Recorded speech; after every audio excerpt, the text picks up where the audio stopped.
Semuanya. Pagi. Masih semangat ya? Semangat. Kalau kalau saya lagi semangat-semangat ya karena tiap hari ada order. Amin. Jadi, Aku juga lagi Udah semangat-semangatnya nih, dua tapi banget.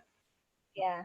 Jadi selamat pagi teman-teman. Nah, hari ini seperti yang tadi ada di uh, announcement, kita akan bicara soal sesuatu yang sangat penting banget. Jadi uh, kalau nggak salah di Monday Mindset, Mbak Zata tanya gimana ya caranya memotivasi orang-orang, soalnya kayaknya saya udah ngomong ini itu, tapi nggak ini juga. Nah, satu hal yang saya pelajari dari Nathan adalah selama Nathan meng-coaching saya, menjadi mentor saya adalah Nathan itu nggak pernah nyuruh saya melakukan sesuatu, tapi yang dia lakukan adalah meminta saya melihat apa yang sudah saya lakukan.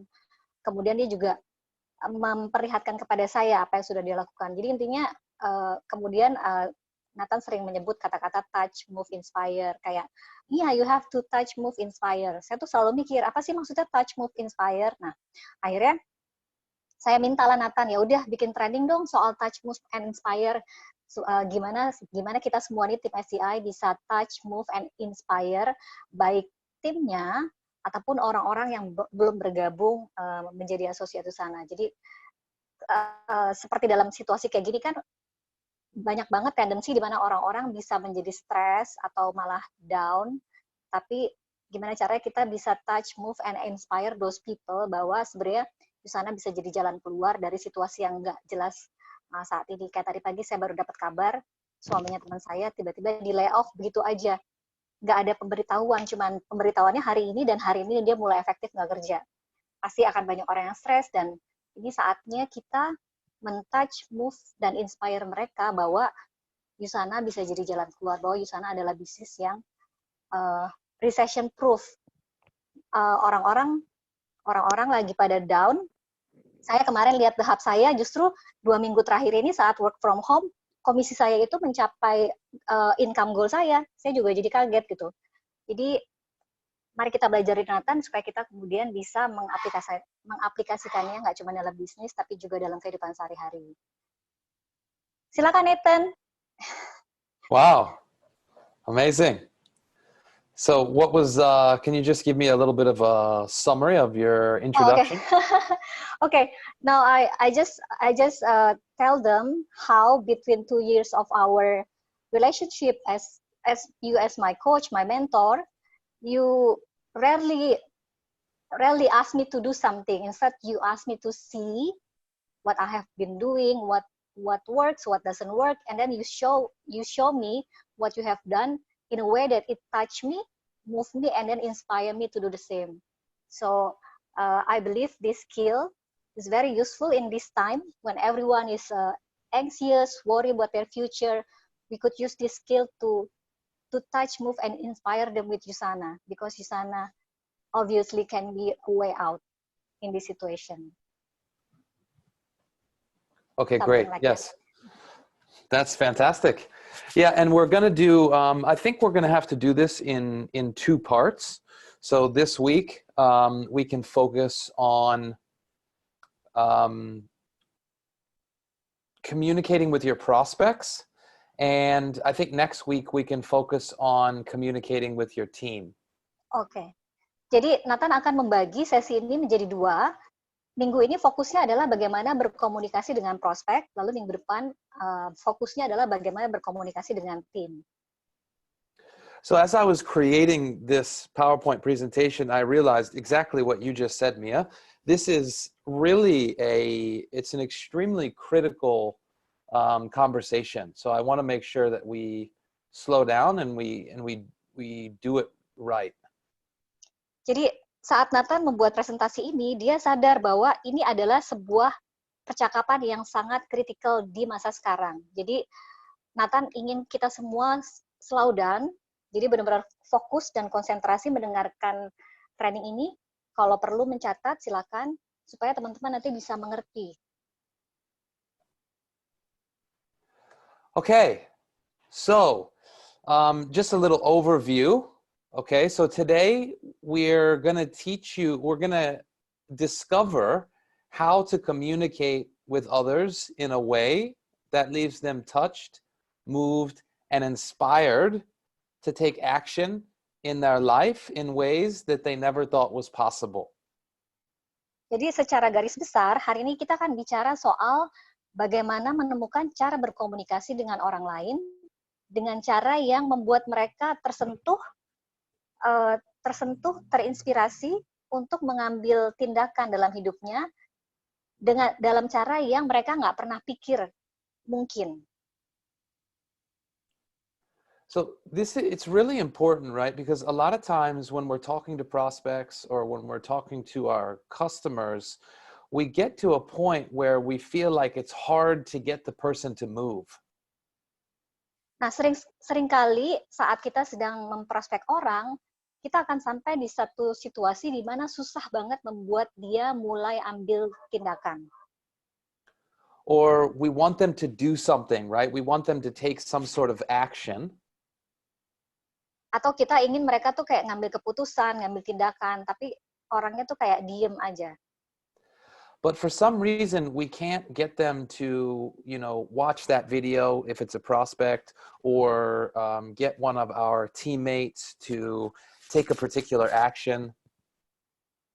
Nah, misalnya kita kan seringkali ngasih video ke prospek, tapi prospeknya nggak nonton, atau kita pengen banget tim kita itu datang training tapi nggak datang, atau melakukan sesuatu tapi nggak dilakukan.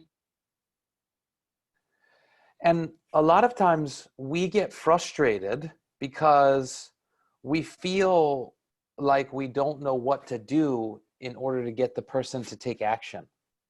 Nah, ini yang kemudian membuat kita frustrasi karena aduh, harus ngapain lagi ya supaya dia melakukan apa yang saya ingin dia lakukan. And so what we want to discover today is that the key to getting the other person to take action is to get inside of their world and figuring out what it is that's actually stopping them. Nah, jadi yang akan kita temukan adalah untuk ngelihat ke dalam dunia si orang tersebut dan ngelihat apa sih yang bikin dia nggak melakukan itu. Because if you're trying to push someone, karena kalau kita nge-push orang, they're always going to push you back. Mereka akan dorong kita balik. But if you're guiding the person, tapi kalau kita menuntun mereka, then they will follow you. Dan mereka akan mengikuti kita. So that's what we want to learn today. Jadi itu yang mau kita pelajari. Kita bukan dorong orang, tapi kita nuntun orang. So how many of you would like to be able to inspire people to take action? Jadi gini, pertanyaannya adalah siapa yang pengen belajar gimana caranya menginspirasi orang untuk take action? Tunjuk tangannya, saya mau lihat. Raise your hand.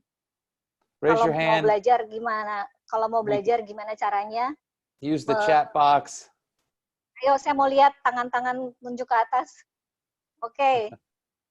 Okay, 2 people.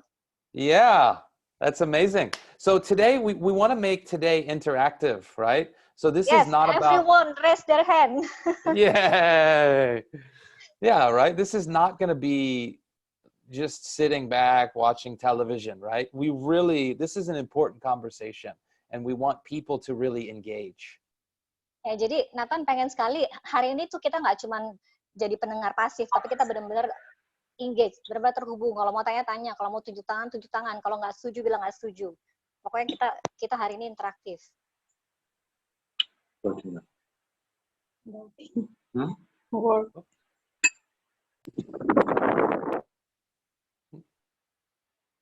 Can you mute that, Mia? Okay. So we want to get excited. Jadi Nathan pengen kita semua yang di sini tuh excited. Okay, I'm excited. Good. So wherever you guys are, right? Whether you're you're probably not in the car, right? So everybody's probably at home. So you want to just really, shake out your hands a little bit, get yourself wiggle around a little bit, get yourself excited, and wake up. Ya, jadi Nathan mengundang kita semua untuk shake-shake badan kita, berdiri, loncat, pokoknya bikin kita bersemangat. So right now, it's probably more important than ever for us to learn how to touch, move, and inspire people. Jadi saat ini mungkin adalah saat yang sangat tepat sekali untuk kita belajar bagaimana caranya menyentuh, menggerakkan, dan menginspirasi orang. Because people right now they're at home, they feel stuck. A lot of times there's whole families that are together. Jadi seperti yang sudah terjadi hampir 3 minggu, kita semua sekarang lagi di rumah. Mungkin ada beberapa orang yang ngerasa stuck, nggak berdaya, nggak tahu lagi mesti ngapain. People are scared, they're frustrated. Mereka takut, frustrasi, And they're having a hard time seeing into the future, seeing new possibilities in the future. Nah, mereka kesulitan ya untuk melihat apa yang mungkin. Mereka kesulitan melihat apa sih, gimana sih masa depan saya setelah ini. So it's really up to us to be able to touch, move, and inspire these people to see a new future. Jadi ini adalah pilihan kita nih untuk menyentuh, menggerakkan, dan menginspirasi mereka untuk bisa melihat apa yang mungkin, kemungkinan apa yang ada di masa depannya. So the first question that most people are probably asking, and I know Mia, you were asking as well, is what does it actually mean? What does TMI, touch, move, and inspire actually mean? Nah, mungkin pertanyaan kita semua adalah apa sih touch, move, and inspire? Apa sih menyentuh, menggerakkan, dan menginspirasi ini? So the first thing I want to do is actually go through and distinguish each of the words so that we can understand and feel what it actually means. Jadi Nathan akan menggali satu persatu kata-kata ini sehingga kita bisa benar-benar tahu apa sih artinya menyentuh, menggerakkan, dan menginspirasi ini. Because there's a difference between knowing something intellectually or conceptually and really feeling what that means. Karena sebenarnya ada perbedaan yang besar sekali dari tahu sesuatu secara intelektual atau secara konsep dengan benar-benar mengerti artinya, merasakan artinya. And then after we go through some basic concepts, I want to actually show you a demonstration of what this looks like in an actual conversation that I had with a prospect today.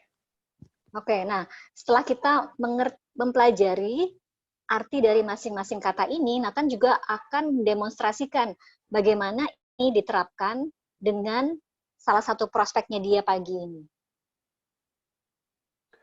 Okay, so the first thing is touched, right? So what does it mean to be touched?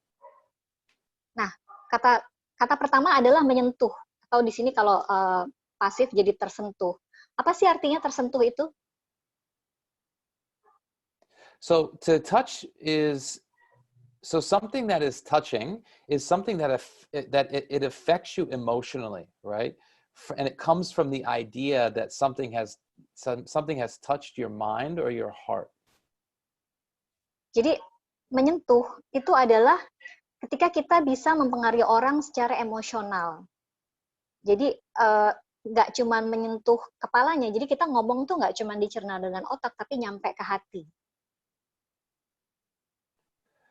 So when something is touching or when you've touched someone, it's more than just them understanding words, right? They actually feel in their heart and in their mind and in their body, they feel emotionally touched. Jadi sebenarnya ketika kita menyentuh orang itu nggak cuma ngerti apa yang kita katakan, tapi merasakan dan jadi emosional, jadi kebawa ke hatinya. So the next thing is moved, right? When we think of being moved, okay, what we think of is being compelled by a strong urge, right? Or to set in motion in some way. Nah, kalau tadi kan tersentuh itu baru sampai emosional. Kalau tergerak itu sampai dia tuh kayak pengen melakukan sesuatu. Jadi siap untuk melakukan sesuatu. So when someone's moved, there's often something some area of their life that hasn't changed in a very long time. And when they feel moved, it's like something starts shifting. Nah, jadi ini kayak orang yang setelah sekian lama nggak ngapa-ngapain, ketika dia tergerak, itu kayak ada yang berubah. Dari nggak ngapa-ngapain jadi ngapa-ngapain. And I like to think of like a domino or a ball that starts rolling, right? You can see when that momentum starts going, there's movement involved. Nah, Nathan ngasih contoh kayak kartu domino kalau disusun, begitu satu disentuh, langsung ada gerakan kan. Gerakan yang terus-terusan itu tuh kayak move gitu, tergerak. And then inspiration is the last one. Dan inspirasi yang terakhir. And inspired is there's the arising of some external creative impulse, as if by some sort of supernatural or divine influence. Nah, jadi ini terinspirasi yang terakhir, itu kayak sebenarnya ada kekuatan dari luar, tapi yang membuat seseorang itu jadi melakukan suatu hampir kayak supernatural, hampir kayak apa ya, di sini Nathan ngasih gambar superhero, jadi kayak hampir kayak supernatural, atau ada kekuatan yang besar banget dari bumi, divine influence. And if you take it all the way back to the Greek and Latin form, it actually means to inspiros, which means to breathe life into something. Oh, I see. Is this from Latin or Greek? They have the same root. Oke. Nah, jadi sebenarnya kata-kata inspirasi itu sendiri akarnya adalah dari kata-kata inspiro yang artinya meniupkan nafas ke dalam kehidupan. Jadi kayak kalau dulu mati, sekarang jadi hidup. And I think we've all had an experience where when someone is sharing or you see a movie or something where you feel overcome by a particular emotion, and it makes you expand, and it makes you feel bigger and stronger and like excited. Nah, ini bisa jadi misalkan kita lihat sesuatu, terus kita tuh kayak tersentuh banget dan ngerasa kita tuh menjadi pengen berkembang, merasa besar. Mungkin kalau saya kasih contoh, saat saya ngelihat leader dari Korea yang ibu rumah tangga terus sekarang Diamond Director, itu memang saya tuh ngerasa terinspirasi dan saya ngerasa saya bisa. Saat itu saya nggak ngerasa kecil, saya jadi expand, saya jadi membesar. Are you with me so far, Mia? Yes. Okay. Is it making sense? Yes, I'm excited. Okay.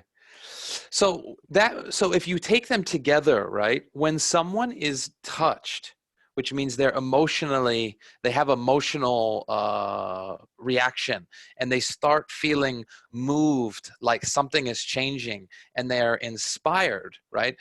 The way that they look at life begins to transform. Nah, kalau digabungin ketiganya, saat seseorang itu tersentuh secara emosional, lalu tergerak, kayak mau ngapa-ngapain, dan kemudian terinspirasi, saat itulah cara dia memandang dunia itu berubah. And very importantly, right, the way that they see themselves transforms. Nah, yang kemudian terjadi juga adalah cara mereka melihat diri mereka sendiri berubah, seperti yang tadi saya kasih contoh. Setelah ngelihat leader Korea itu, saya jadi makin yakin kalau saya bisa. Karena saya tidak melihat diri saya kecil lagi. So it's kind of like the little girl that's on the roof in the image before, right? In the superhuman outfit, right? When the way that we see ourselves changes and we understand that what's possible for us is much greater than we thought, everything Yes. starts to shift.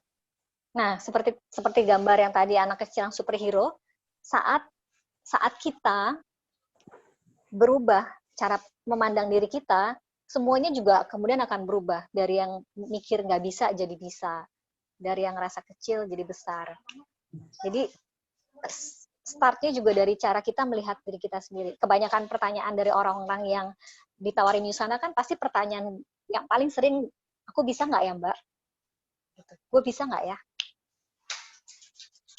So it reminds me of when I first met you, Mia. You remember you told me I'm not an entrepreneur. Yes. I can't do business. I'm shy. I'm very small. I don't like public speaking. Right? You gave me all these stories about who you thought you were. Yes. Jadi saya ingat banget saat Nathan tanya apakah saya tertarik menjalankan bisnis Yusana, saya bilang sama Nathan, oh enggak. Saya bukan entrepreneur. Saya tuh pemalu, saya nggak suka ketemu orang, saya nggak suka public speaking, saya biasanya cuma kerja sama laptop saya. Saya ingat waktu itu Nathan bilang, oh story, saya masih nggak ngerti story itu apa. It's why it's very important to work with mentors, right? Because I could see the lion in you the whole time, right? Even if you could only see the little kitten, I could see the lion the whole time. Ya, jadi kata Nathan, itu kenapa penting sekali untuk kerja dekat dengan mentornya, karena kadang-kadang mentor kita tuh ngelihat apa yang nggak bisa kita lihat. Jadi Nathan selalu bilang sama saya, Mia, you think you're a cat, but you're a tiger. Jadi, apa sih maksudnya gitu. Jadi saya dulu selalu ngerasa, saya tuh kecil banget, saya nggak mungkin public speaking, saya nggak bisa ngomong depan banyak orang, saya nggak bisa ini, nggak bisa itu. Tapi Nathan tuh bisa ngelihat itu. Nah, buat teman-teman yang mungkin baru join dan pertanyaannya adalah apakah saya bisa, stop ngerasa kayak gitu dan kerja dengan mentornya, pegangan tangan sama mentornya.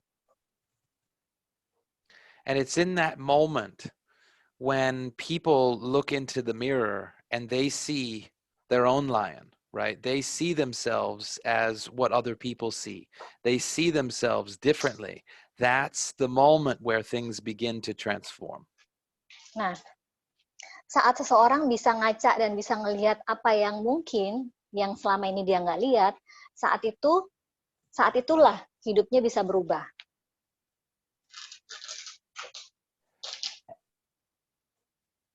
And what opens up for them is a whole world of new possibilities.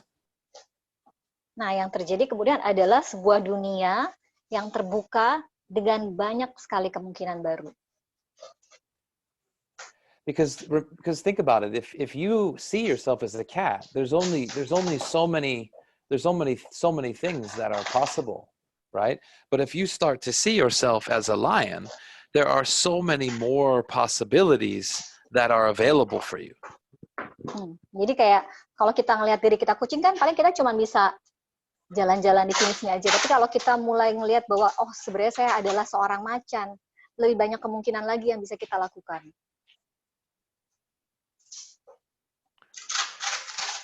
So, Mia, is the background noise, is that coming from your place or is that someone else's? Yeah, it's my daughter is packing. Sister Oh, is. Okay. No, it's coming from somebody else. No? You have to mute. Yeah, you have to okay. mute the person. It's only me and Nathan who is yeah, okay. No, somebody else was unmuted. They've muted themselves. I saw in the participant only me and Nathan. That's okay. Let me see.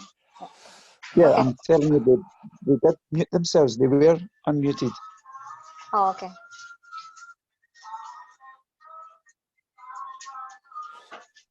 Okay, so what opens up inside of the person becoming touched, moved, and inspired is a whole new world of possibilities, right? Ya, jadi apa yang kemudian terjadi pada orang yang sudah touch, move, and inspire, mereka akan banyak melihat kemungkinan baru. So in your instance, right, when you change the story about what was possible for you, then public speaking was something that you love doing, and now you see yourself as an entrepreneur, and because you see yourself as an entrepreneur, all these new possibilities for action show up for you. Ya, jadi saat saya merubah mindset saya, terutama memandang diri saya, kemudian hal-hal yang tadinya saya pikir nggak mungkin bisa saya lakukan tuh terjadi. Kayak dulu saya nggak pernah kepikiran public speaking. Mungkin beberapa teman-teman di sini yang kenal saya pernah cerita bahwa saat saya dulu kuliah komunikasi, saya bahkan nggak ngambil mata kuliah public speaking. Karena saat itu saya udah memutuskan, kayaknya saya nggak jago di public speaking. Tapi sekarang saya bisa bilang bahwa saya suka public speaking. Terus ketika saya nggak memandang diri saya kecil lagi, kemudian saya bisa melihat kemungkinan-kemungkinan lain. Saya berani istilahnya prospek orang yang saya pikir terkenal dan lebih besar dari saya nggak grogi ketemu dia sendirian. Jadi ketika kita berhenti memandang diri kita kecil, dunia kita juga terbuka makin besar, kemungkinan yang datang juga jadi makin banyak. Okay, so makes sense so far, Mia? Yes, very much. Okay. So at this point, I know what you're thinking, right? That it sounds impressive, but how do we do that? Nah, jadi mungkin teman-teman sekarang mungkin berpikir, iya sih, mungkin benar, tapi gimana caranya melakukan itu? So the question is, how do you leave other people touched, moved, and inspired such that there's a transformation in the way that the world and themselves shows up? Nah, pertanyaannya adalah kemudian bagaimana melakukan ini semua supaya orang itu tersentuh, tergerak, terinspirasi, dan mulai melakukan apa yang kita ingin mereka lakukan. So the answer is to create engaging communication. Nah, jawabannya adalah menciptakan percakapan yang engaging, percakapan yang menyentuh, percakapan yang relatable. Yeah, so engaging, we mean that the other person is participating in the conversation, right? So it's not you talking to someone. There's an open dialogue between two individuals back and forth.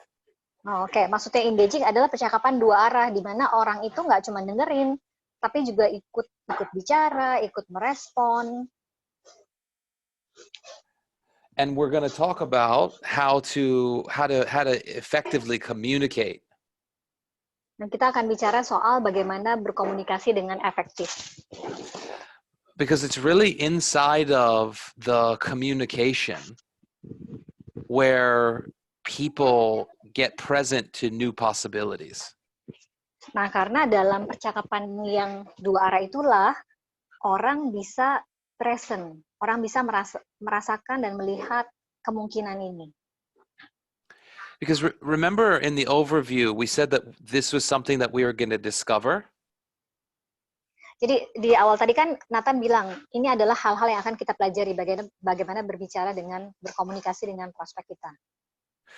So to discover something means that it was always there, it was just covered over. Nah, menemukan itu sebenarnya sudah ada di situ, cuman saat itu belum terlihat, belum ditemukan. So when you're talking to other people, right, there's a whole world of possibility that's there for that other person. It's covered over. Jadi sebenarnya saat kita bicara dengan prospek kita, sebenarnya possibility-nya itu udah ada, cuman tertutup. Jadi tercover. Nah, kita mau mendiscover. Mau buka penutupnya, mau bikin yang tadinya ketutup itu jadi kelihatan. And actually, only they can discover the answers for themselves. Dan sebenarnya cuma mereka yang bisa menemukan jawabannya.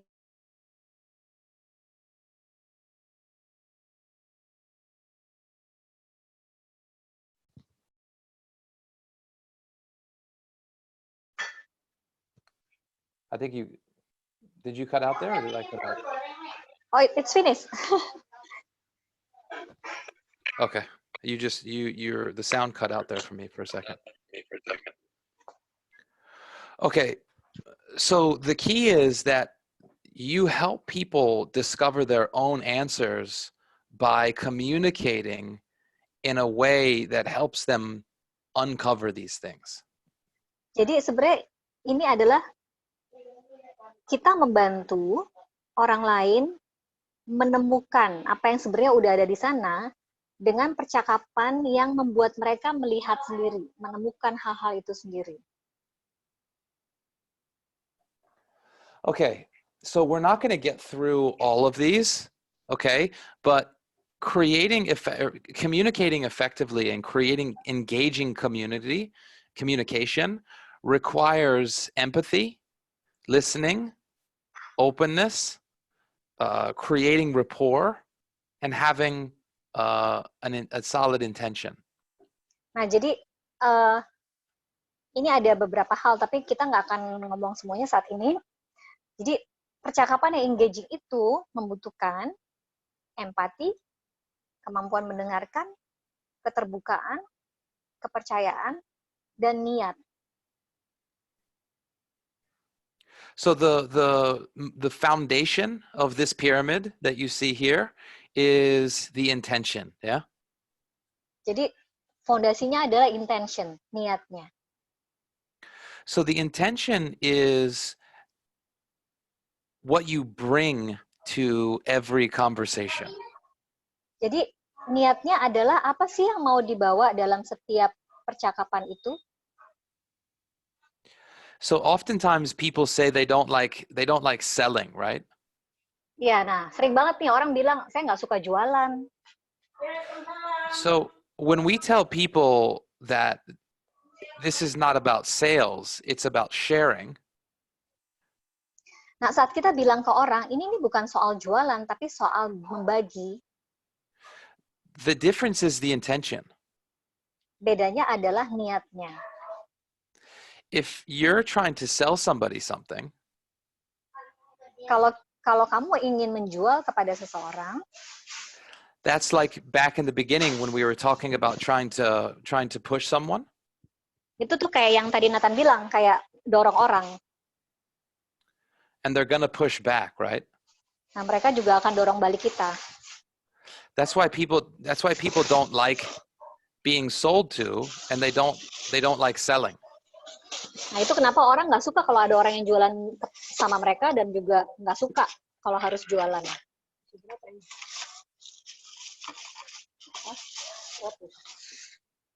There's just a lot of background noise, Mia.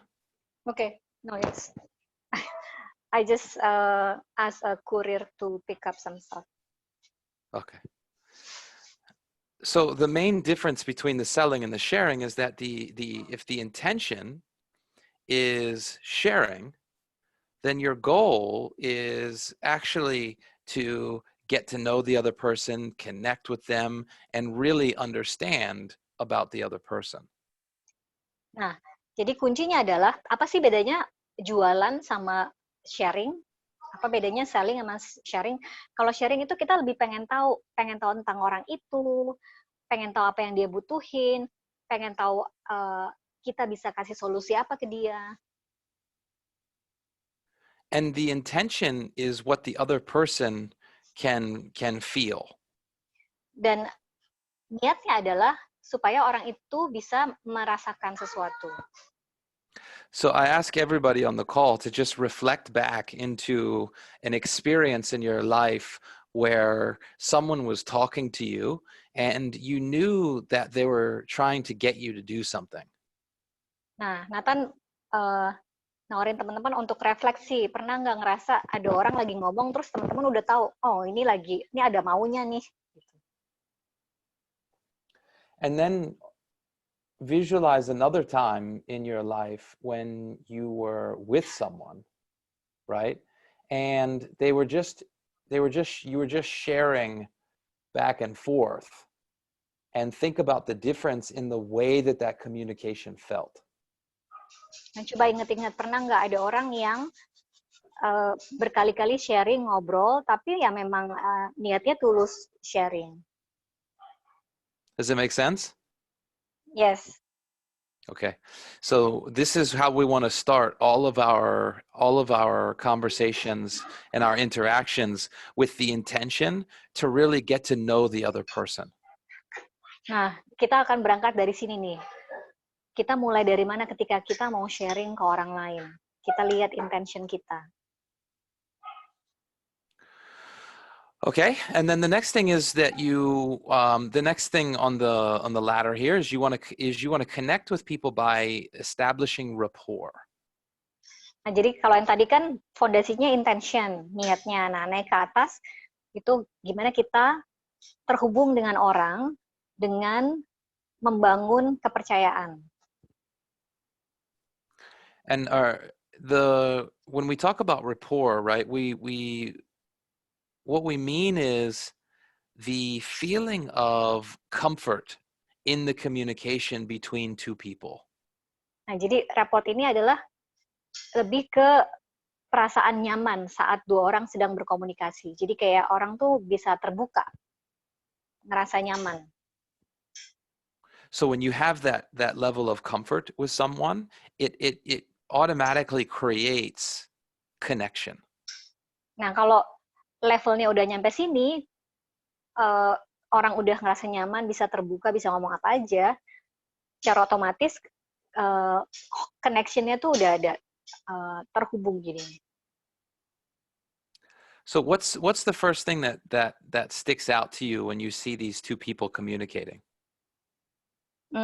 They trust each other because the body language is moving forward and they look each other in the eye.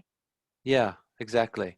It's very clear that they're present with each other, right? There's very good eye contact. Exactly what you said. They're moving into each other, and that is engagement. Nah, tadi Nathan tanya sama saya, apa yang saya lihat di gambar ini? Saya bilang kayak ada connection karena badan mereka tuh condong ke depan, terus mereka saling lihat di mata. Nah, ini tanda bahwa mereka sudah ada dalam posisi yang nyaman untuk terbuka. Kan kadang-kadang kalau kita mesti pintar juga baca nih, kadang-kadang orang lagi kita ajak ngomong, tangannya taruh di dada, sedikap, terus badannya condong ke belakang. Berarti dia belum ada trust. Kita harus building rapport dulu. So what's not there is a cell phone or a laptop or anything that's going to distract the communication. Nah, teman-teman juga kan nggak ngelihat di situ, nggak ada laptop, nggak ada handphone, pokoknya nggak ada apapun yang bisa mengganggu percakapan mereka. And this is what people really crave, is to have other people notice them and hear them and listen to them and acknowledge them. Nah, ini yang sebenarnya semua orang pengen. Orang tuh pengen diperhatiin, didengerin, di-acknowledge, dilihat keberadaannya. Intinya nggak dicuekin. So we want to talk about how to create the different levels of communication. Nah, Nathan juga akan bicara soal beberapa level komunikasi. So when you're communicating, right, obviously you're using words, whether you're speaking or you're typing. Nah, saat kita berkomunikasi kan udah pasti kita pakai kata-kata ya. Mau kita bicara atau kita nulis, kita pakai kata-kata. Okay, and this includes pictures, sounds, the use of emotion, and logic. Termasuk diantaranya gambar, suara, emoticon, logika. Okay, the thing that people think about the most when they think of communication is usually speaking. Nah, banyak orang berpikir kalau komunikasi itu cuma ngomong doang. But actually, words make up only 7% of communication. Padahal kata-kata itu cuma 77% dari komunikasi. That might be surprising to some people, but it's only 7% of communication. Surprising ya. Jadi orang So- tuh mikir kalau kita berkomunikasi tuh yang penting kata-kata, padahal itu cuma 7% dari komunikasi. Yeah, this is why I really, there's a little pro tip at the bottom, right? This is why I really recommend using Zoom calls and video calls to build rapport, because there's pictures, there's sound, you can see the emotion. So all of these elements are in play. Nah, ini kenapa Nathan selalu merekomendasikan untuk pakai Zoom, pakai video call untuk build rapport ini. Kenapa? Karena di situ kita bisa dengar suara, lihat ekspresi. Jadi kita benar-benar bisa tahu respon orang saat kita bicara. Just think about how many times you get a text message that makes you upset or makes you confused or frustrated or angry or jealous or whatever, right? Oftentimes it wasn't the person's intention, but because you can't see them and you can't hear the way that they're communicating and they're not present before you, these text messages can get misunderstood very, very quickly. Yes. Nah, pernah nggak teman-teman terima WhatsApp, terus kayak agak ke-trigger, tersinggung? Padahal niat orang yang kirim itu tuh nggak begitu. Cuman karena saat itu kita nggak bisa lihat ekspresi orang saat ngetik, terus juga kita nggak tahu saat itu dia posisinya kayak gimana dan orangnya nggak ada di depan kita. Akhirnya kita jadi bikin story sendiri dan tersinggung. So even the people that I'm working with, mentoring personally at the moment, we used to send the video first, but now the first thing that we do is a very short, like 5-10 minute video call right off the bat, because it creates that immediate connection with the other person. Nah, ini jadi dulu saya sama Nathan ada satu sistem prospecting di mana yang pertama adalah kita lakukan kirim video. Tapi sekarang kita rubah caranya. Jadi di awal justru kita kayak ada namanya discovery call. Kita video call dulu justru untuk kayak ngebangun trust itu. Jadi mereka lihat kita real, saya bisa edifikasi Nathan juga bisa tanya dia segala macam. Jadi kita rubah prosesnya nih. Di awal kita build rapport dulu dengan video call. So the next part of the communication is actually your tone and the speed or the pace of your communication. Nah, kita akan ngebahas satu-satu nih apa yang mempengaruhi komunikasi. Yang pertama adalah tone, nada, sama pace. How do I translate pace? What do you mean by pace? So pace is like speed. Oke. Pace itu kayak kecepatan. Jadi nadanya sama kecepatannya. So maybe you've heard this or maybe you haven't, but it's not what you say, it's how you say it. Nah, mungkin teman-teman udah pernah dengar ini. Ini bukan tentang apa yang dikatakan, tapi bagaimana mengatakannya. So one example is whether what you're saying, right, and the emotion behind what you're saying actually matches, right? So I can say, if I say to you, oh man, I'm so excited about today, right? SBS.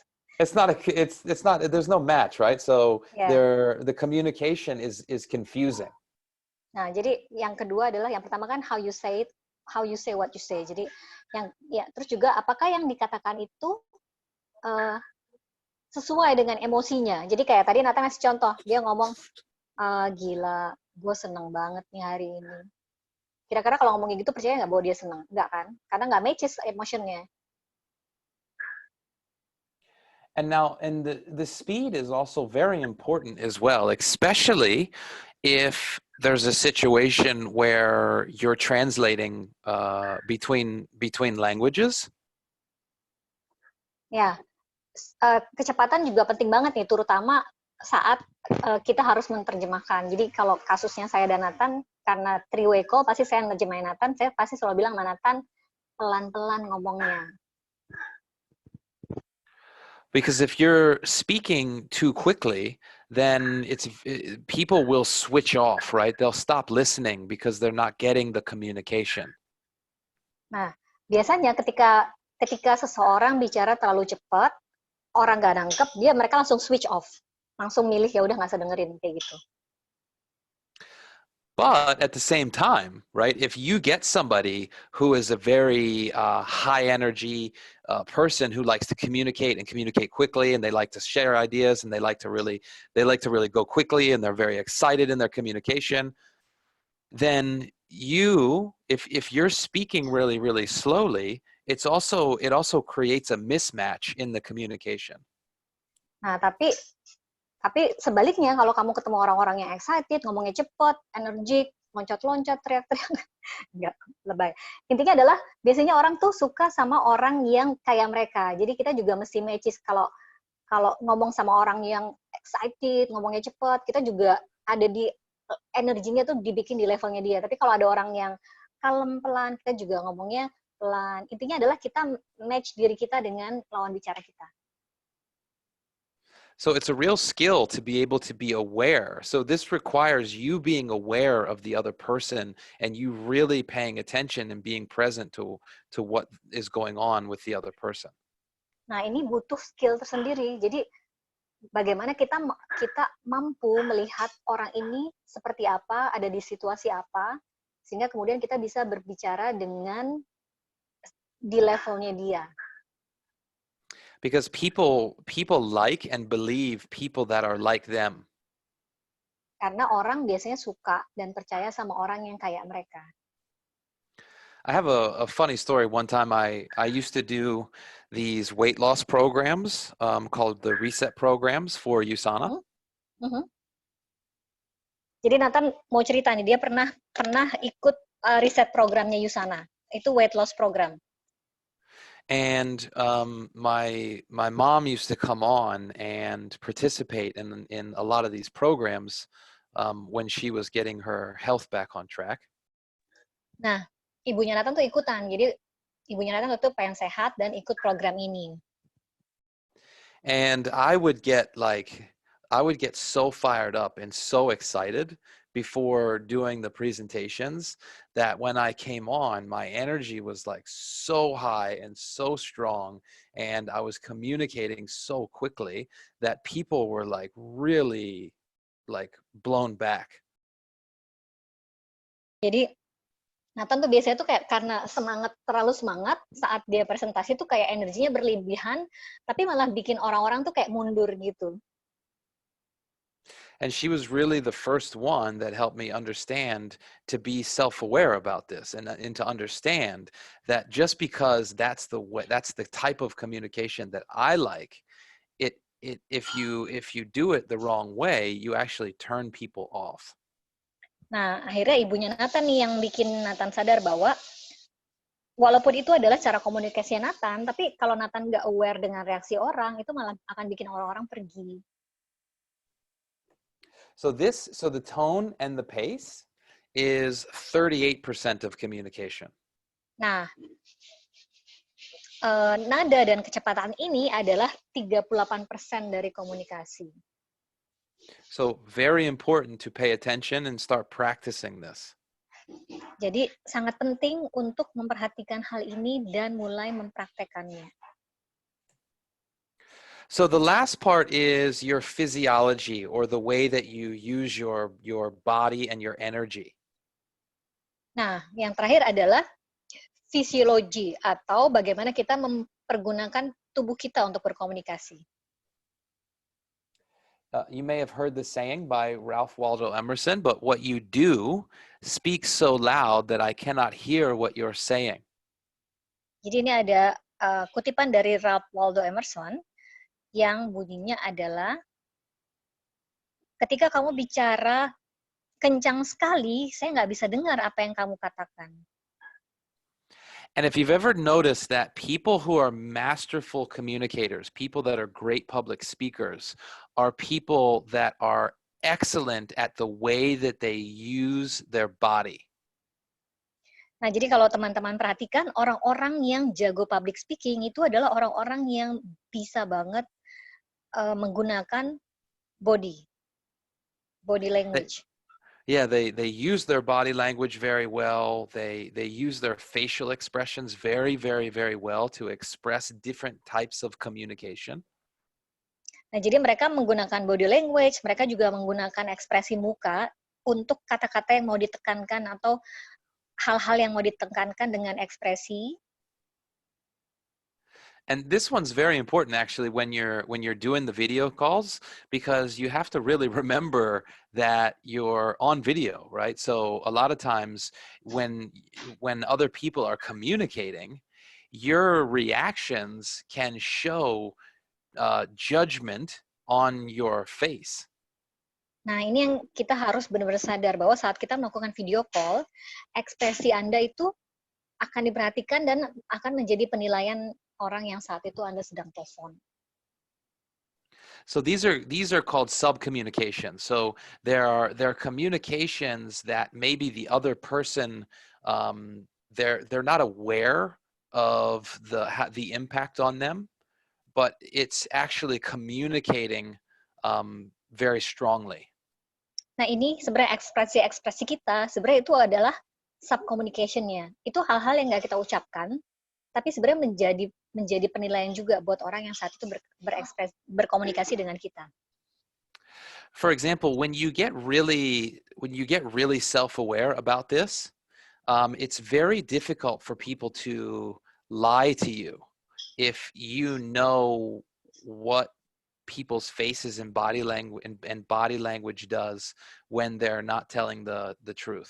It doesn't matter what words come out of their mouth. You can see their body and their expressions, and you can tell that this is not the truth. Nah, kalau teman-teman belajar soal ini, teman-teman nantinya akan bisa melihat saat orang itu bohong, karena biasanya nggak peduli apa yang dikatakan, kita akan bisa ngelihat body language-nya atau ekspresinya. Kalau kita belajar aware dengan ini, kita nanti akan bisa melihat saat seseorang itu bohong. So one of the main things that you can do is smile. Nah, satu hal lagi yang bisa dilakukan adalah tersenyum. So smile, and people just they like people who smile. That's just the reality. Dan realitasnya adalah orang senang lihat orang senyum. And even when you're on a phone call and someone can't see you, they can feel the smile on the other end of the phone.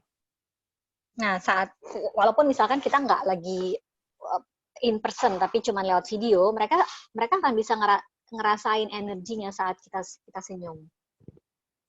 And this makes up 55% of communication. Nah, fisiologi ini itu pengaruhnya adalah 55% dari komunikasi. This is a saying that I heard from Nikki Keohoho the other day. Nice. She said that all the smiles that you give away will come back to you one day. Nah, ini ada kutipan yang mungkin bisa teman-teman ingat. Semua senyum yang Anda berikan suatu saat akan kembali pada Anda. So does that work in reverse? If somebody's grumpy, or the grumpy's going to come back to them one day?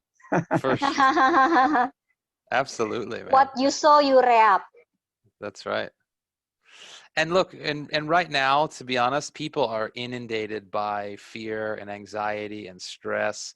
Like, people just would love a hug, whether it's a virtual hug or a real hug, and a smile, man. It's like the thing that you can do that makes a bigger difference than anything else is to brighten up somebody's day.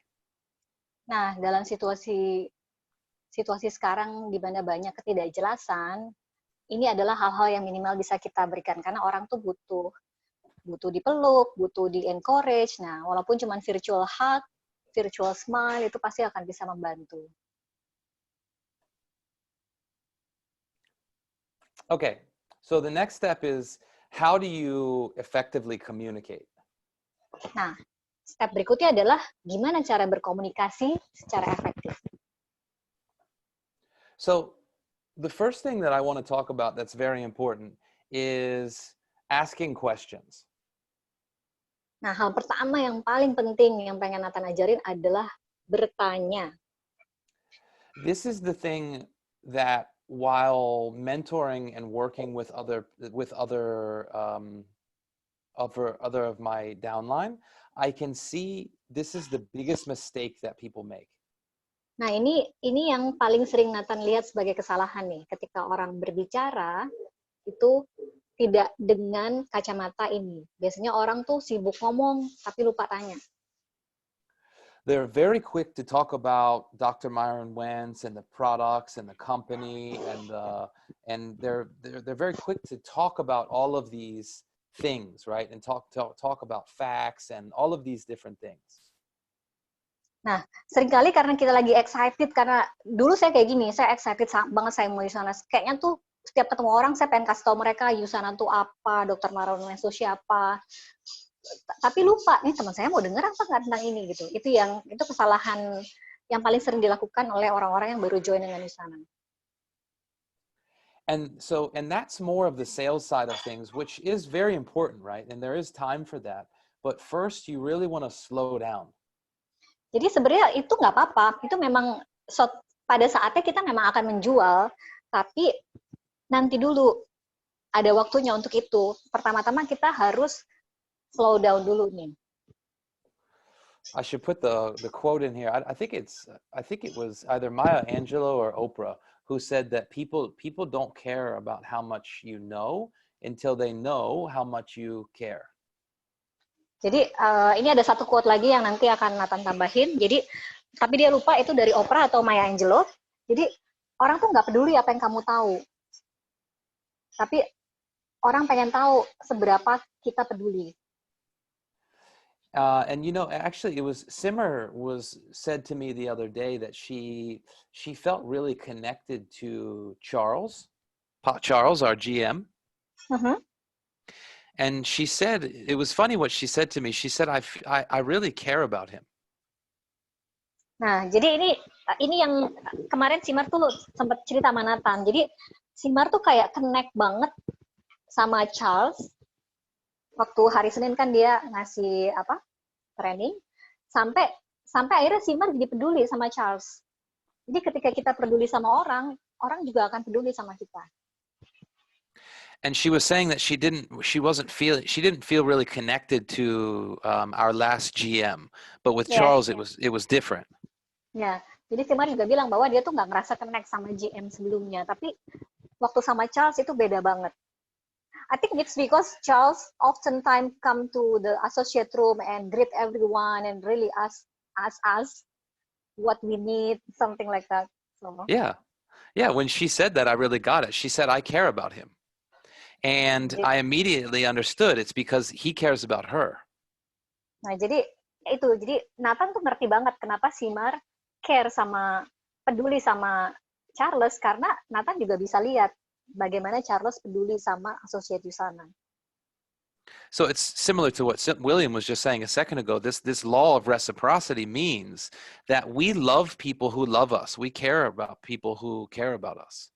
Nah, ini sebenarnya adalah hukum resiprosikal. Apa ya? Nanti mungkin saya cari. Jadi intinya adalah kita akan peduli sama orang yang peduli sama kita. Kita akan sayang sama orang yang sayang sama kita. And this is what questions do. People love people who ask questions. Nah, ini adalah gunanya pertanyaan. Orang tuh seneng kalau ditanya. Orang tuh seneng kalau orang tuh pengen tahu tentang hidupnya. Jadi, tapi bukan tanya yang asal nanya atau kepo ya, tapi benar-benar yang peduli. Okay, so when it comes to asking the questions, okay, there's asking, and there's listening, and there's pausing. Nah, ini yang tadi saya bilang. Kelihatan kalau orang nanya kayak mesin sekedar tanya dengan orang yang tanya karena memang pengen ngerti. Bedanya apa? Nah, orang-orang yang tanya karena pengen ngerti tuh mereka akan bertanya, saat orang menjawab mereka mendengarkan, terus mereka akan diam sebentar untuk mencerna. Nggak langsung tanya. And so what we mean by that is when you ask somebody a question, make sure that you give them the opportunity to answer the question. Nah, maksudnya adalah kenapa ada pause? Karena ketika bertanya, kasih orang-orang itu kesempatan dan waktu untuk menjawab. Oftentimes we'll ask somebody a question, and if it's a little bit challenging, or maybe they don't have the answer right away, we just jump in and we'll just finish our own thought, or we'll answer it for them, or we'll give them a couple possible answers or whatever, but we don't really give them time to work it out on their own. Nah, ini yang jadi kadang-kadang kalau kita ngasih pertanyaan yang susah, kan orang tuh mikir, nah saat ini nih, saat ada empty space, itu kita jangan kayak ngasih jawaban sendiri atau nerusin kalimat mereka. Jadi jangan, kasih aja mereka waktu untuk berpikir dan menjawab sendiri. So you don't want to jump in and cut people off or finish their sentence for them. Nah, jadi itu jangan langsung ngomong atau jawab sendiri atau kayak tadi saya bilang nyelesain kalimatnya mereka. So this is what creates the feeling of empathy with other people. Nah, kalau kita bisa benar-benar mendengarkan, ini bisa menciptakan empati. It's when you're really present to what's going on with the other person. Jadi saat kita tuh benar-benar present, saat kita benar-benar hadir bersama orang yang saat itu kita sedang berkomunikasi. So one of the best ways is for you, again, it's about self-awareness, right? You check in, you can check in with your own body. Jadi ini benar-benar soal kesadaran. Jadi bisa cek sama body-nya. So body or body? Your body, right? So if you're feeling like you want to really jump in there and you're feeling like, if you're feeling that experience, right? It means that you're not listening. When you're really listening and you're present, you can feel it in your body because there's a sense of peace. Oke. Jadi bukan body partner ya. Ini maksudnya badan kita. Jadi saat kita benar-benar dengerin, itu biasanya kita akan tenang. Tapi kalau kita kayak gergetan, pengen ngomong, itu berarti kita nggak present tuh. And this is another thing that I learned from Nikki Keohoho. She's someone who does trainings for USANA quite a bit. She's the founder of the direct selling world alliance. She talks about something called the pause. Jadi ini sesuatu yang Nathan belajar dari Nikki Keohoho. Dia foundernya aliansi penjual langsung yang suka ngasih training di USANA. Dia ngomong soal pause ini, waktu senyap ini. The pause. She calls it heaven's gap, which I think is such a beautiful expression. And she says, that it's in that gap where you give people the space and the grace to really work out what's going on with them. Oh, jadi dia malah nyebut waktu senyap ini sebagai heaven's gap atau wilayah surga, justru karena di situ kita bisa memperlihatkan bahwa kita mendengarkan mereka dengan ngulang lagi apa yang mereka jawab. Does it make sense, Mia? Yes. Maybe you could give an example to make it clearer. Yeah, so if I'm having a conversation with you and I ask you a difficult question, right? So maybe I say, Mia, I've noticed that you have not been very warm, with me or something in our communication. Is there anything that you're upset with me about? Something like that, right? Nah, And misalkan, yeah, that question might make you a little bit uncomfortable. Nathan ngasih contoh, tadi kan saya bisa minta dia ngasih contoh supaya lebih jelas sih. Jadi misalkan Nathan bilang nih, Nia, kamu tuh kayaknya akhir-akhir ini komunikasinya nggak hangat ya ke saya. Apakah ada yang saya lakukan atau saya katakan yang bikin kamu nggak nyaman? Nah, mungkin pertanyaan itu sendiri akan bikin saya nggak nyaman. So in that moment, what I can do is I can take a step back, right? And I can give you a little bit of space, right? And allow you to really digest that communication and really, and be with that communication so that you can then respond. Nah, yang bisa Nathan lakukan saat itu adalah memberikan saya kesempatan, memberikan saya space untuk mikir dan kemudian merespon pertanyaan Nathan. Does that make sense? Yeah. So if I'm pressing you to respond quickly, or if my communication is a little bit aggressive, then it doesn't create space or grace for you, right? So again, you're going to probably push back and get defensive. But if I give you space and really create that grace for you, then even if it's a little bit uncomfortable, you're going to be willing to engage. Nah, pertanyaan itu walaupun nggak nyaman, tapi kalau Nathan kasih saya space, kasih saya kesempatan untuk jawab, itu akan bikin saya terbuka. Tapi kalau Nathan nanyanya kayak nge-push, itu akan justru bikin saya makin pergi. And then these next two are really important, right? So the next one says you repeat back to them their answers. Oh, nah, dua hal ini juga penting banget nih. Jadi, bentar saya, oke. Dua hal ini juga penting banget. Jadi, ulangi lagi jawaban mereka untuk memastikan bahwa kita mengerti atau kita mendengarkan mereka. So this is really important because it requires you to make sure that you understood what the other person is saying. Very, very few people do that, but it's extremely effective in communication. Nah, jadi ini fungsinya sebenarnya dua nih. Ketika kita mengulang jawaban, itu fungsinya dua. Satu, membuat mereka mengerti bahwa kita mendengarkan. Juga untuk ngecek apakah yang kita dengerin ini benar. Kadang-kadang kita salah nangkep juga. Jadi kayak untuk cek dan recheck. So I'll show you in the example in a couple of minutes. The slides will be next, but you can see the difference. I had a three-way conversation with a prospect, and there was me and another one of my associates that were communicating with this person. And I asked him a question.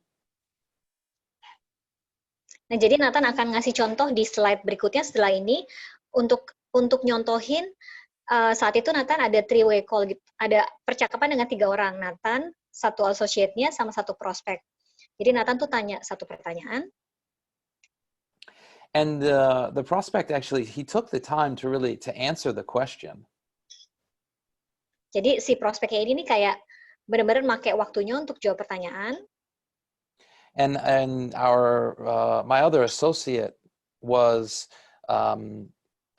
wanted to share another video quickly, right? And so he kind of just skipped over the guy's answer and was asking him if he could send him another video. Nah, sementara saat Nathan sebenarnya mau memberikan waktu untuk si prospek ini menjawab, associate-nya Nathan tuh kayak udah mau buru-buru ngirim video lain. Jadi bukannya nunggu orang ini jawab, dia malah nanya, saya kirim video lagi ya. But because I was able to pick up on it, right? And I went back to his answer, and I just repeated back to him. He said that he was inspired by something that was in one of the videos. So I just repeated back to him, "Oh, so you were inspired by something that you saw in the video." Nah, untungnya saat itu Nathan tuh bisa nangkep bahwa orang ini tuh jawab, jadi orang ini jawab, dia terinspirasi dari video berikutnya. Nah, Nathan pakai kesempatan ini untuk ngulang. Oh, jadi kamu terinspirasi dari video yang tadi.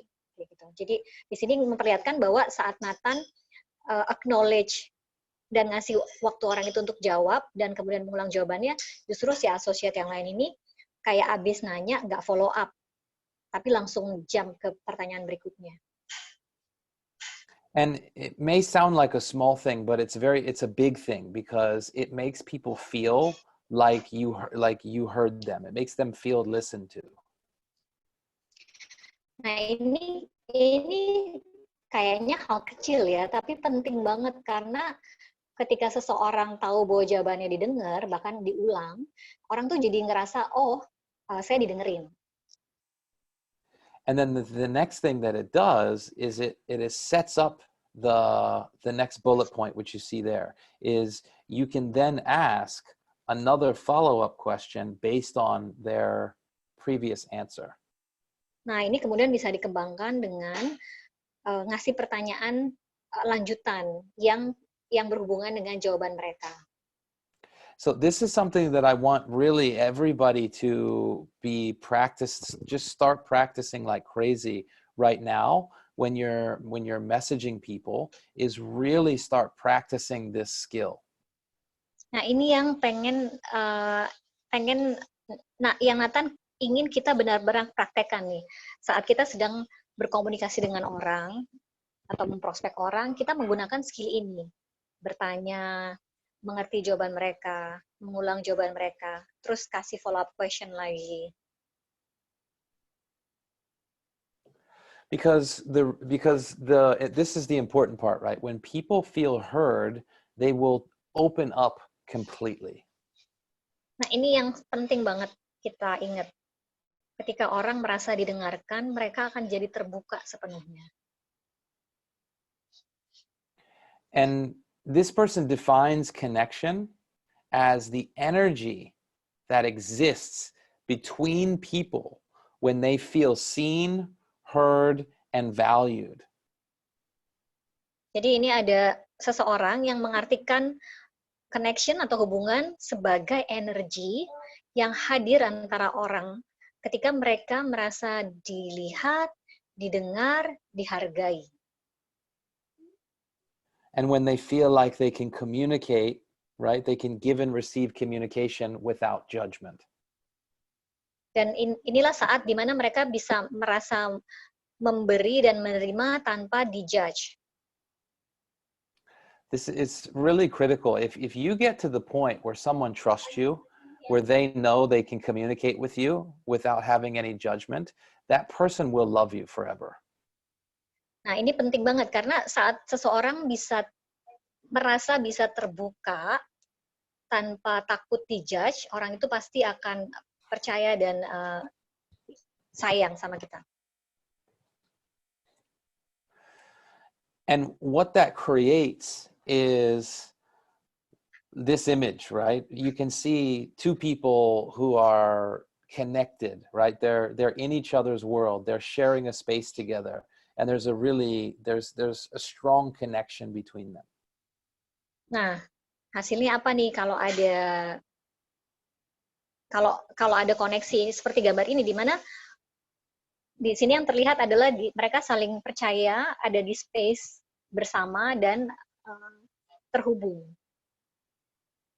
So this image right here is a perfect image of the type of relationships that we're trying to build with each other in our teams, in our community, and with our prospects, the type of relationship where you feel connected with the other person very deeply.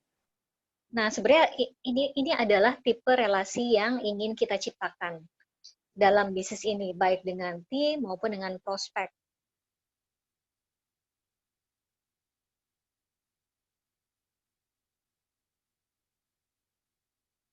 Nathan?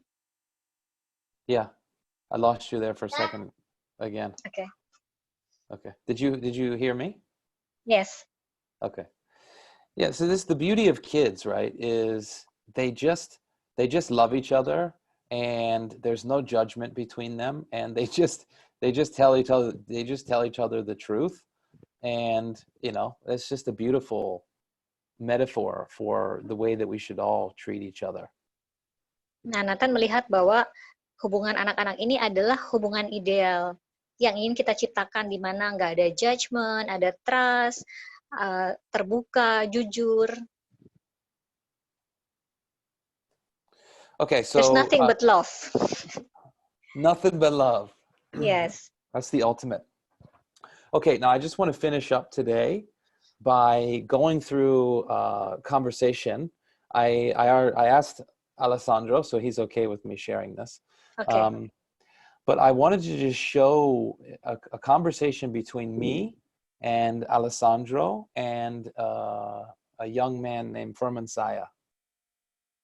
Jadi ini adalah percakapan yang tadi Nathan udah cerita. Jadi Alessandro itu adalah salah satu tim kita, dan Nathan udah minta izin dan dia oke. Ini adalah percakapan antara Nathan, Alessandro, dan prospeknya Alessandro. So Alessandro shared with him the This Is Usana video. Jadi Alessandro share ke prospeknya This Is Usana video. And you can see he said at 8:55 there, hey, I watched the video already. Nah, jadi kan ini video dikirim jam 8.13 ya. Terus jam 8.55 dia bilang, I watched the video. And I just said, hey, that's great from inside. What did you like best about what you saw? Nah, seperti biasa Nathan tanya, apa yang paling kamu suka dari apa yang kamu lihat? And you can see he said, I'm happy. So it made him happy, right? He could say he saw he was inspired by them because they could influence many people in a good way. Nah, di sini kan teman-teman bisa lihat ya. Jadi Firman bilang, saya senang lihat mereka. Mereka terlihat happy. Saya juga terinspirasi karena mereka bisa mempengaruhi banyak orang. So you can see here, Alessandro went very fast, right? You can see he answered my question, and then Alessandro just immediately asked him would he like to know more. Nah, jadi di sini teman-teman bisa lihat ya, saat Firman jawab apa yang dia suka dari video, Alessandro langsung pengen tahu lebih banyak lagi nggak? Kayak gitu. And so you can see Alessandro wanted to send him the next video. Nah, jadi kita memang punya beberapa video ya yang bisa kita kirim. Nanti kalau teman-teman mau bisa tanya saya videonya apa aja. Jadi dia tuh kayak, oh orang ini udah nonton satu video, Alessandro tuh langsung pengen kirim video selanjutnya. Because he's very process oriented, and he's very he just goes towards the outcome. Yeah, he's very focused on the result. Nah, jadi karena Alessandro tuh fokusnya di result, dia memang punya struktur. Jadi kalau orang udah nonton satu, kasih yang kedua, kasih yang ketiga, kayak gitu. So something very interesting happened. Jadi sesuatu yang menarik terjadi nih. So because I messaged him and I said, hey, slow down a little bit. And he said, should I wait to send the Rise of the Entrepreneur? Nah, jadi akhirnya Nathan, karena apa yang terjadi di chat yang sebelah, akhirnya Nathan message Alessandro private, dibilang, hey, kayaknya lo mesti nunggu deh. Akhirnya Alessandro nanya, oh, saya mesti nunggu ya untuk kirim video selanjutnya. Terus ini jawaban Nathan. So you can see here the response was yes. When you ask someone what they like best and they answer, it's an opportunity to go deeper. So it's good to acknowledge that you got their communication and draw some more context out from them. It makes them feel heard and like you care. And it's also an opportunity for us to learn what really motivates him. Nah, jadi Nathan saat itu bilang, iya, kalau kamu tanya sesuatu, jawaban mereka itu sebenarnya adalah kesempatan untuk tahu lebih dalam lagi. Jadi bagus untuk acknowledge bahwa mereka menjawab, bahwa kamu mendengar jawabannya. Jadi kita bisa bikin konteks dari mereka, juga pakai kesempatan ini mereka bisa merasa didengarkan, bahwa kita peduli, dan kesempatan ini juga bisa dipakai untuk kita belajar atau ngerti apa sih yang bisa menggerakkan dia. And you can see there it says slowing down creates connection and the foundation to then be able to go fast. Nah, jadi kemudian Nathan bilang, iya, sebenarnya slowing down itu menciptakan koneksi. Dan koneksi itu adalah fondasi untuk bisa jalan cepat. So the beauty about Alessandro as well is he's extremely coachable and he's very open. Nah, bagusnya adalah Alessandro ini sangat coachable dan open untuk belajar. Jadi dia bilang, lihat, oh, it's a huge step to learn. Saya nggak pernah tahu nih, karena memang dia tuh orangnya tuh kayak boom, boom, boom, boom, boom, cepet, cepet, cepet. Okay, so we'll just go back. So at this point, I asked him, right? Oh, you're inspired by them, which is great. Is it because you also want to influence people? Nah, akhirnya ini balik ke percakapan yang bertiga tadi. Nathan balik ke dia, oh, kamu terinspirasi ya sama mereka. Bagus dong. Apakah kamu juga pengen menginfluence orang? Terus maybe I should just go through this ya. Yeah, just go through it. Yeah. And then Firmannya jawab, iya benar. Karena saya kan influencer waktu training. Nah, ternyata dia he's a trainer ya. Yeah. Jadi bilang, yes, karena saya adalah influencer dan waktu saya training, saya punya product knowledge segala macam. Saya seneng membagi informasi yang positif. Terus Nathan bilang, oh amazing. Jadi kamu suka sharing informasi positif dan mempengaruhi orang untuk membuat perubahan yang baik. Iya. Nah, akhirnya di sini kan ketahuan kan bahwa yang menggerakkan Firman adalah saat dia bisa sharing sesuatu yang positif dan membuat perubahan yang baik. Kayak gitu. Terus artinya akhirnya jadinya percakapannya jadi di sini kan akhirnya Firman, Nathan dan Alessandro kayak building connection karena Firman ngerti bahwa Nathan ngerti kalau dia tuh suka share sesuatu yang bagus, bikin perubahan kayak gitu. Jadi tadi yang Nathan bilang, kita bisa belajar apa sih yang menggerakkan orang ini dan kemudian pakai itu untuk dik lebih dalam lagi dan membuat biasanya yang saya lakukan adalah membuat orang itu merasa bahwa kita ada di site yang sama nih, kita ada di page yang sama, kita ada di halaman yang sama dan kita bisa bekerja sama melakukan hal ini bareng-bareng kayak gitu.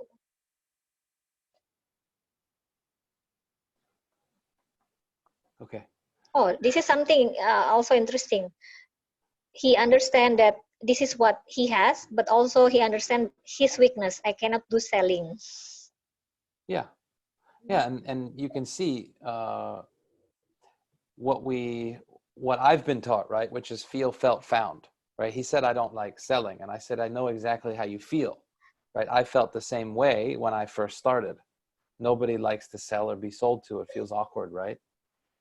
Nah, biasanya ketika orang kemudian merasa kecil, yang Nathan lakukan adalah, ini kan dia bilang nih, but my weakness, I cannot do selling. Tapi saya nggak bisa, itu kelemahan saya tuh, saya nggak bisa jualan, nggak tahu kenapa, tapi nggak passion saya aja.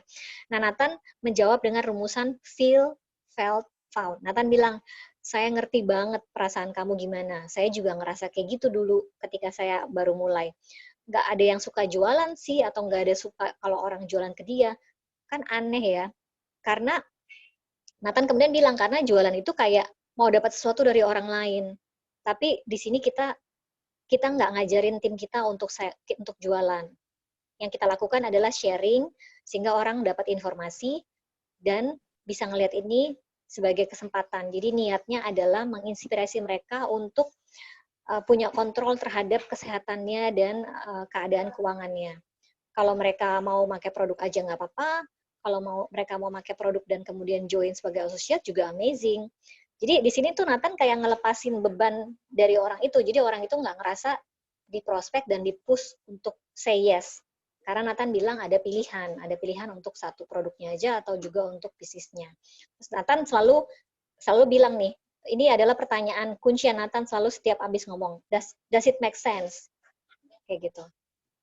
Yeah, I don't know how to translate that in Indonesia precisely. Does it make sense? Usually I just say, can you picture that out? Or in bahasa Indonesia biasanya saya bilang, kebayang nggak? Yeah. But do you understand? Do you understand? Yeah. So just look at all of that information that he just shared, all of that information, and we would never have known. You know, he wants to influence, he loves training, he already does training, he loves public speaking. He's so perfect for what we're doing. But if we would have gone too quickly, we would have missed all of that connection. Nah, teman-teman bisa lihat ya, cuman dari satu kalimatnya Nathan, cuma dari satu kalimatnya Nathan mengulangi jawaban dia, oh kamu terinspirasi ya. Akhirnya terbuka tuh semua apa yang dia suka, passionnya dia, apa yang bisa dia lakukan, dan apa yang dia senang dia lakukan, sampai apa yang dia pikir adalah kelemahannya dia. Jadi hanya dengan satu konfirmasi, akhirnya hal-hal lain yang tadinya kita nggak tahu, jadi kita tahu. Dan ini semua nggak akan terjadi kalau kita langsung habis nanya lagi gitu, nggak follow up, nggak go deeper. Yeah. Okay. This is a really high-end skill. There should be another training on this. Well, that's why I wanted to show the actual example, right? Mm-hmm.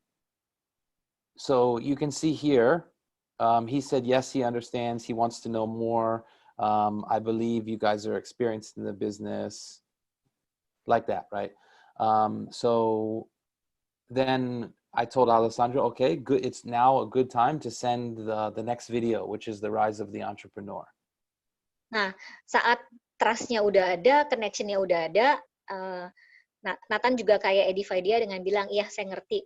Kayaknya tuh kamu cocok deh buat kita. Baru Nathan bilang ke Alessandro, oke, saat bisa kirim video yang kedua nih, kayak gitu. Okay, so he said, I watched the video. I asked him, what did you learn from the video? Nah, akhirnya dikirim video yang kedua, Rise of Entrepreneur. Itu dikirim jam berapa ya? Jam 9, akhirnya jam 11:30 dia bilang, oh, saya udah nonton videonya nih. Kayak gitu. Nah, baru Nathan tanya lagi, apa yang kamu dapat dari video tadi? Okay, so we don't have to go through all of this as well. Nah, jadi I missed a big chunk. Anyway, he came back and he shared all of the points. There was 5 key points that he got from the video, and then another 7 key points that he got from the video. And we went through each one of those things and talked about what he learned. Jadi intinya adalah Nathan nggak akan ngomong lebih lanjut lagi tentang ini. Intinya ketika orang udah terbuka, udah ngerasa ada koneksi, mereka biasanya juga terbuka untuk tahu lebih jauh, untuk belajar. Okay, yeah, I missed it. So here he actually said to me right before this that it's very difficult to find people who are willing to invest money in this situation in the world at the moment. Nah, biasanya kemudian adalah satu challenge lagi adalah menemukan orang yang mau invest di masa nggak pasti kayak gini. Ini juga saya alami nih, ada 2 prospek saya yang udah mau join tapi sekarang bingung. Ini uangnya mendingan gue keep karena gue nggak tahu gue punya income apa enggak, atau gue pakai buat join di sana ya. Gitu. So you can't see it, but even then, right? I didn't try to convince him that he was wrong about that or anything. I said, that's an interesting point of view. Do you think that that's the truth, or do you think that that's true for you right now based on your current mindset? Nah, jadi biasanya kalau orang ngasih kayak gitu, kita jangan langsung mengiyakan atau menyalahkan, tapi dibalikin lagi. Itu benar nggak? Atau itu yang saat ini bisa kamu lihat? And then I shared with him this amazing image that you sent me, Mia. Ya, terus akhirnya, nah kemarin kebetulan saya tuh ada kelas leadership, dan saya we really connected ya, you need this and I send you this. Jadi kemarin saya ada kelas leadership, ini suatu saat akan saya bikin trainingnya. Jadi kita ngomong soal di masa COVID ini tuh ada masa-masa fear, learning, sama growth. Nah, akhirnya Manatan ini dikirim ke dia. Yeah, so he agreed. He said, I just asked him the question, and he said, it's based on my current mindset, what I think is true. And then I just showed him with this image that, yeah, when you're in the fear zone, that's when people are really contracted like that. But when they get into the learning zone, now they're more focused on opportunities than they are on the scarcity. Jadi mungkin teman-teman bisa zoom ya di gambar ini. Sebenarnya ketika orang cuman panik dan ketakutan, mereka masih di fear zone. Tapi ketika orang udah di learning zone, biasanya mereka akan nyari opportunity baru. Nah, ini yang bisa kita bisa datang ke mereka dengan opportunity dari Usana. And he just watched the Rise of the Entrepreneur video, which talks about the way that the world is changing, right? So right at the end, I just said to him, look, this is what we're going to train you, is how to think about business and how to think like an entrepreneur, right? Employees and entrepreneurs see the world very differently. Nah, setelah dia nonton video Rise of Entrepreneur, jadi beberapa waktu lalu dikirim linknya yang sudah ada subtitlenya. Jadi teman-teman akan bisa lihat bagaimana dunia berubah banget saat ini, dan memang network marketing sebenarnya adalah jawaban yang paling aman kalau teman-teman mau jadi entrepreneur. Nah, akhirnya Nathan bilang, di sini, di Usana, khususnya di SCI, kita akan ngelatih teman-teman untuk jadi entrepreneur. And you can see the result there, where he said, okay, Nathan, I appreciate it. I will join your team. Please teach me how. Can we do it again tomorrow? Nah, resultnya adalah dia langsung bilang, oke, Nathan, saya sangat menghargai. Nah, ketika kita datang dengan intention untuk sharing, orang akan menghargai. Tapi ketika kita datang dengan intention untuk jualan, orang akan kabur. Jadi dia bilang, oke, Nathan, saya hargai itu. Saya akan join tim kamu. Ajarin saya ya. So you can see there, I didn't say anything. I wasn't sharing anything. I didn't say a single thing that entire time, except for ask him follow-up questions and acknowledge his communication. Nah, kalau teman-teman lihat percakapan ini, nggak ada satu kali pun Nathan nyebut-nyebut soal Usana, soal join, soal apa. Yang Nathan lakukan hanya melakukan follow-up question. Jadi Nathan tanya apa yang dia suka, dia bilang saya terinspirasi, Nathan kasih follow-up question yang menginspirasi apa dan apakah dia mau menjadi orang seperti itu. Akhirnya berkembang sampai akhirnya dia sendiri yang bilang saya akan join. So you can see he moved through a lot of different spaces there emotionally, and he was thinking about things, and he had to really engage with the communication. And the result at the end was that he was touched, moved, and inspired to take on a new possibility for his life. Nah, jadi yang teman-teman bisa lihat di sini adalah karena Nathan ada di space itu, di mana Nathan mendengarkan, care, akhirnya Firman juga tersentuh, tergerak, dan terinspirasi untuk join timnya Nathan, untuk melakukan hal yang sama, pengen belajar lebih jauh lagi. Okay, so I think that's probably a good place for us to stop this week, and Yes. I would love to get some feedback from the people that were on the call. See if we can get people to ask any questions or share one thing that they learned from the call today. Oke, masih ada 36 orang di sini. Nathan pengen dapat feedback. Share apa yang teman-teman belajar dari sini, atau boleh bertanya kalau masih ada yang nggak ngerti. Terus saya nggak tahu ada Mbak Zata nggak ya di sini, mungkin pakai handphone lain, karena ini sebenarnya pertanyaan yang Mbak Zata, gimana caranya bikin orang tuh ngerti dan sadar. Mbak Zata, kalau ada tunjuk tangan, tolong jawab, kejawab nggak pertanyaan yang diajukan pada hari Senin. Or if there's anyone who like to share what they learned from today's training or want to ask question, please do so.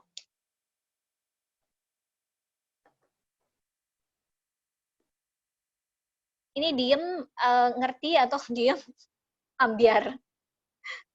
Silakan, anything. Oke, Ika, aku unmute ya. Silakan Ika.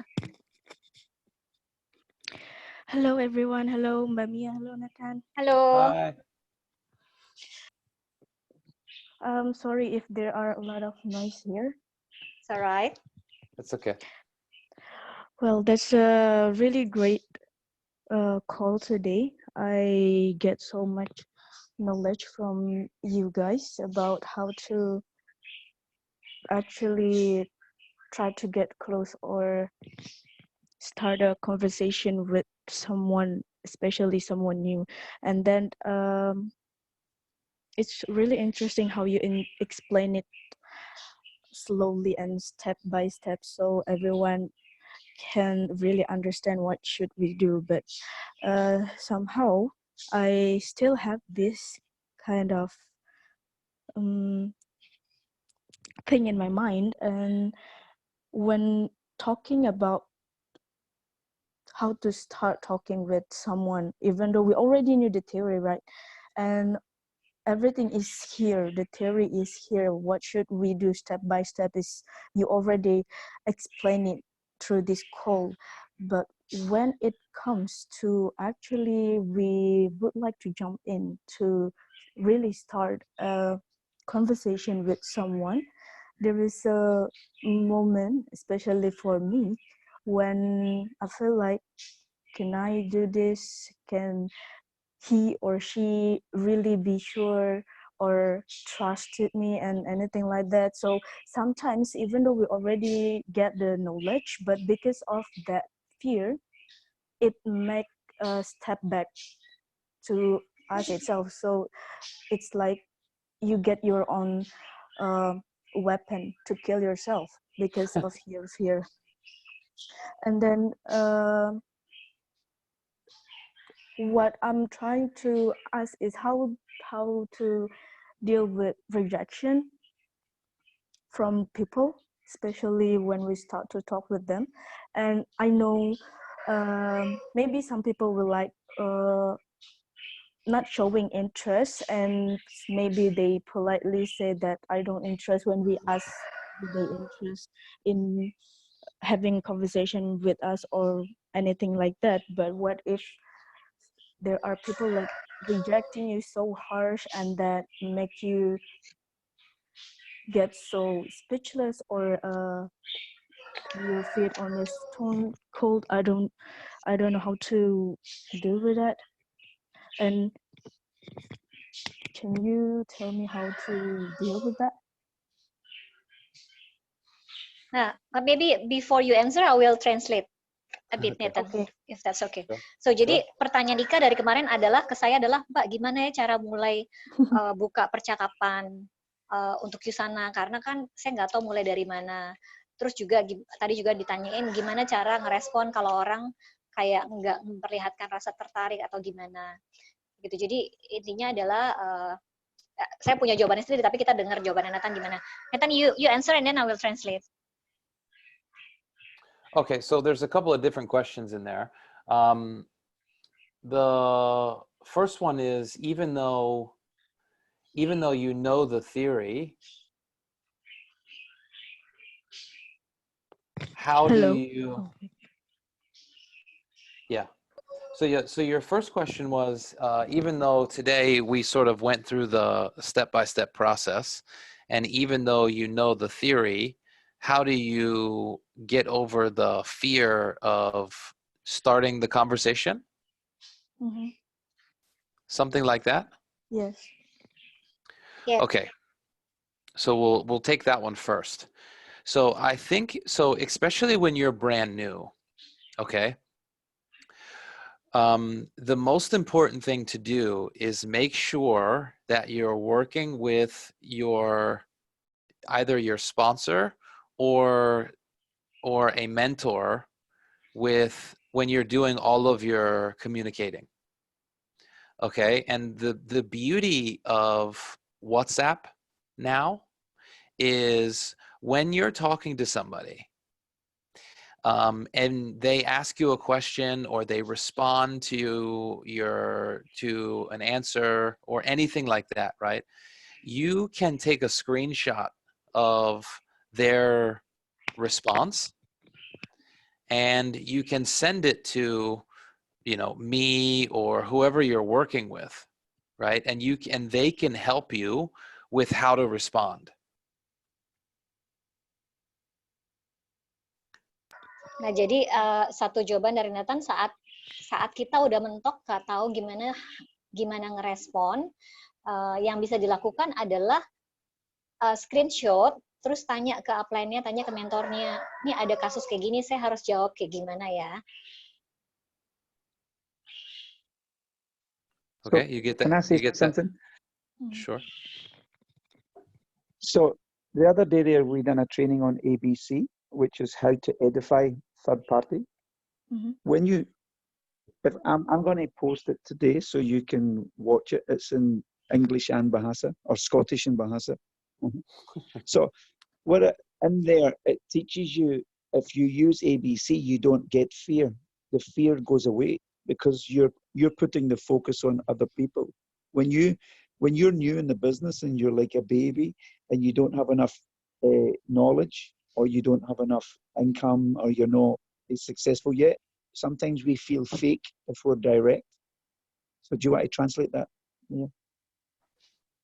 Ya, jadi seperti training yang kemarin, Ika juga ada di training itu, William mengingatkan bahwa memang kadang-kadang di awal ketika orang-orang baru join, pasti mau share takut. Banyak alasannya. Satu, belum ngerti. Atau dua, belum buktiin apa-apa. Banyak orang yang takut share karena aku nggak mau share ke keluargaku dulu, Mbak, sampai aku berhasil. Nggak apa-apa, tapi yang bisa teman-teman lakukan adalah gandeng upline-nya. Jadi yang teman-teman lakukan adalah edifikasi upline-nya. Pakai cara ABC yang kemarin dikasih trainingnya sama William. Dengan begitu, bebannya tuh nggak ada di kita, tapi kita menyerahkannya kepada, dan kita juga nggak ngerasa aneh bilang bisnis di sana, padahal kita juga baru mulai dan belum jadi apa-apa, karena yang kita ajukan untuk share di sana adalah orang lain, dalam hal ini mentornya, upline-nya, leadernya. Yeah, so Nathan's teaching you right now how to slow down and be curious and be in the other person's shoes and listen and ask more questions. So when the people open up, then you bring ABC in as the solution, and then your job is to get that person to a mentor or to the Rise of the Entrepreneur video or something that expands their mindset to solve their problem.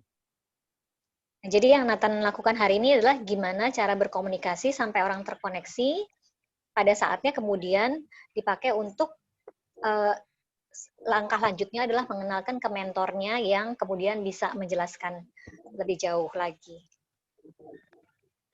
And the biggest problem with most people in the business is, if you look at all the people that's on the call, I'd guarantee there's maybe between 15 to 20% of the people on this call actually working with their mentor or their upline. The rest of you are not doing it. You're doing it yourself and then wondering why USANA is difficult. Nah, jadi dugaan William adalah dari orang-orang yang ada di call ini yang 35%, paling-paling cuman kayak 15% atau 20% yang kerja bareng mentornya. Dan banyak orang bertanya, kenapa ya gue nggak berhasil? Jawabannya itu, karena selama ini kerja sendiri. And the 15 to 20% that are getting mentored are actually the 15 to 20% are the top income earners in our team. Nah, 15-20% orang yang kerja sama mentornya ini bisa jadi adalah orang-orang yang top income earner. So sometimes people don't want to ask for help because they think the upline is busy, but we are a family and we want to help each other. It doesn't even matter if we're in the same leg, crossline, upline, downline, we all want to help each other because we want SDI family to succeed. Nah, jadi seperti yang kemarin udah saya sampaikan, mungkin teman-teman banyak yang takut nih minta tolong upline-nya karena mikir pasti upline-nya sibuk. Enggak, memang upline tuh pengennya disibukin sama downline-nya. Jadi jangan takut untuk minta tolong karena kita pengen kita maju bareng dan semua berhasil. And it's funny because sometimes me and Nathan say, look, if you need any help, contact me personally and we'll help you. And then you might find maybe there could be 50 people on the call. You might get 2 or 3 people who'll pick up the phone. The rest people just keep repeating the same mistake. They don't work with their mentor. Nah, ini juga yang William tuh suka bingung. Padahal berkali-kali di Zoom call tuh selalu bilang, kalau butuh kalau butuh kontak langsung ya. Tapi paling-paling cuma 1-2 orang yang kontak mereka. The people, one is So me. this is, yeah, keep going. Yeah, I mean, you say only 1 or 2 people contact you, and obviously one is me contacting you. Yeah, but what it is you'll contact me, and because I've coached you and you've had a massive breakthrough in the coaching, you then you make sure your team get coaching from me, and then what happens is each one of your team is getting stronger because you're intentionally bringing your members to me because you know the benefit, and then they're now getting the benefit, and then their relationships are getting stronger in their confidence because obviously the more you get your member to the people who've got the success, the faster the people get the success. It's logical, right? Ya, jadi teman-teman, saya dulu pernah nawarin beberapa tim saya ke beberapa anggota tim saya untuk coaching mingguan dengan Nathan atau William. Tapi emang surprisingly dari 10 orang itu yang jawab yes tuh cuma 2 orang. Terus saat kerja dari rumah ini adalah saat yang tepat untuk coaching call sama mentor-mentor kita karena apa? Mereka semua di rumah. Jadi minimal mereka nggak ada waktu di jalan yang menghabiskan waktu. Jadi mereka tuh punya waktu banget untuk coaching call. Jadi tim saya nggak tahu ada berapa orang tim saya di sini. Please, kalau nggak berani ngubungi Nathan atau William sendiri, hubungi saya dan bilang, Mbak Mia, aku mau dong coaching call sama Nathan atau William. Jadi aku akan range waktunya dan nanti kita akan coaching call. So I just told everyone here during this work from home, where you just stay home. Obviously, this is a good time to ask for your time for a coaching call through video, because maybe other times you're busy presenting, meeting. Here, when you all work from home, it's a good time to ask for your time to have a coaching call.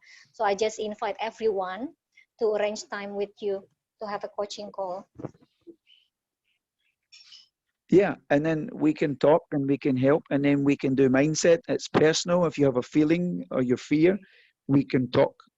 And this is why this is the most important thing, because you have a breakthrough faster, and then the uncertainty gets less and the excitement increases because the mindset.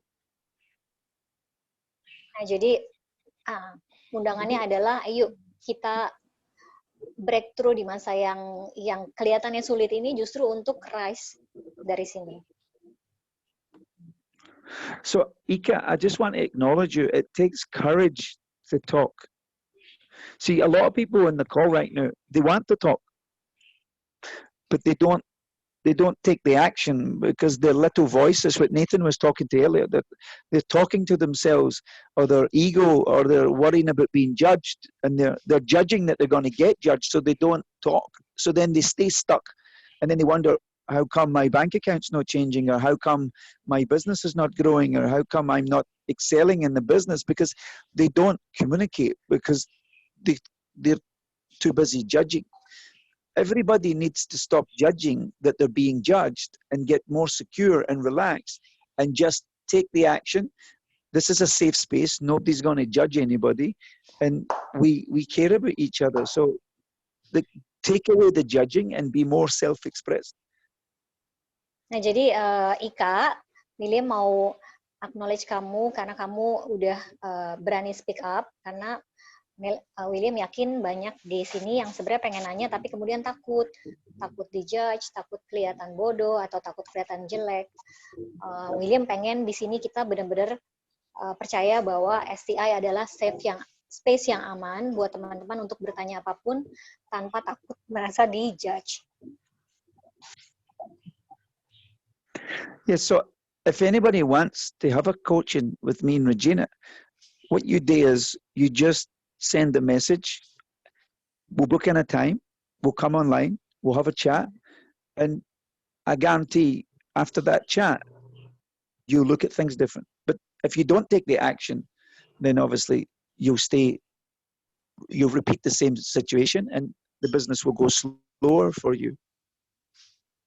Jadi sama seperti yang tadi saya bilang, William mengundang teman-teman untuk menghubungi William dan Regina kalau mau coaching call, training apapun, karena kita nggak bisa mengharapkan hasil berubah kalau kita nggak ngerubah action kita.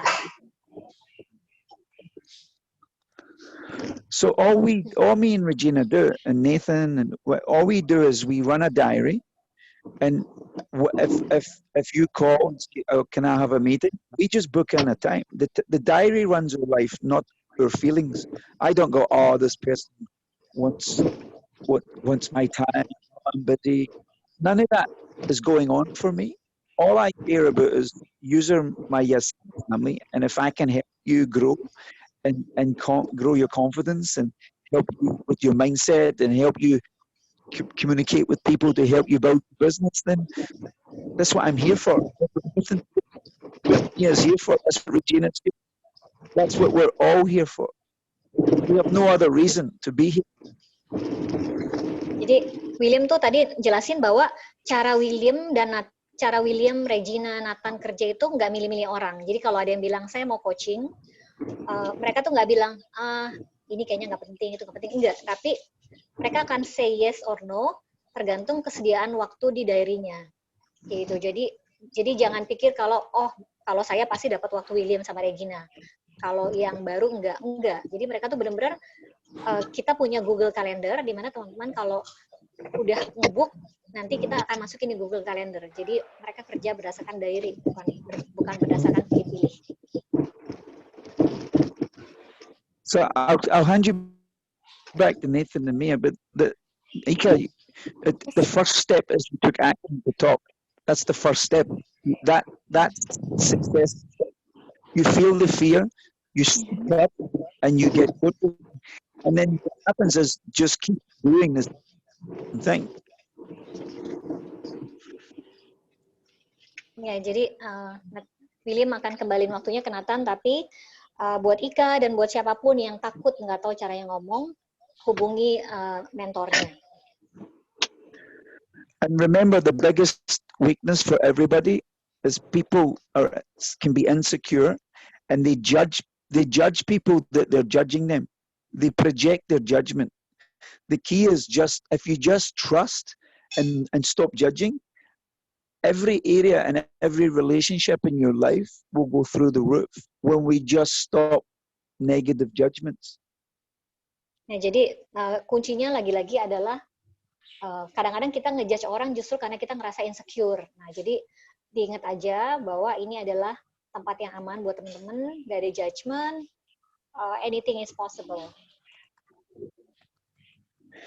But the key is we must be self-aware of our judgment. And that's why Nathan was talking about when you're with people, be self-aware of your body language, be self-aware of you wanting to rush in and talk over somebody, be self-aware that you're not even concentrating when the person's talking to you, you're drifting.